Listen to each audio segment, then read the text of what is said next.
Chaque année, la chanson Petit Papa Noël résonne dans de nombreux foyers. Un tube interprété par le chanteur Tino Rossi, qui est décédé le 27 septembre 1983 à Neuilly-sur-Seine. À Noël, les chocolats chauds, les cadeaux au pied du sapin illuminé, la nourriture qui déborde sur la table, la neige qui s'installe. Mais il ne faut pas non plus oublier les chants de Noël. Et la reine en la matière est évidemment Mariah Carey, grâce à son tube All I Want for Christmas Is You. Chaque année, la chanson sortie en 1994 résonne dès le lendemain d'Halloween. Oubliez les citrouilles et les squelettes et bienvenue aux clochettes qui tintinabulent dans le tube de la diva.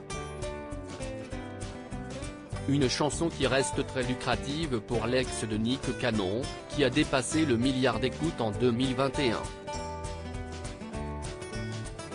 Et tant pis si Mariah Carey risque de payer 20 millions de dollars de dommages et intérêts. Pour rappel, en juin 2022, le chanteur Andy Stone a entamé des démarches contre la chanteuse, l'accusant de violation des droits d'auteur. Pas de quoi perturber Mariah Carey, qui gagnerait chaque année 2,5 millions de dollars grâce à ce tube. Au total, la star aurait gagné plus de 70 millions de dollars depuis 1994 grâce à All I Want for Christmas Is You. Quand tu descendras du ciel. Mais ce tube n'est pas le plus incontournable de Noël. Car aucune chanson ne saurait ravir la place de Petit Papa Noël, interprété par Tino Rossi en 1946. Écrite par Raymond Vincy, elle a été enregistrée pour le film Destin de Richard Potier. Quant à Petit Papa Noël, vous l'entendez une fois, vous pouvez la chanter immédiatement.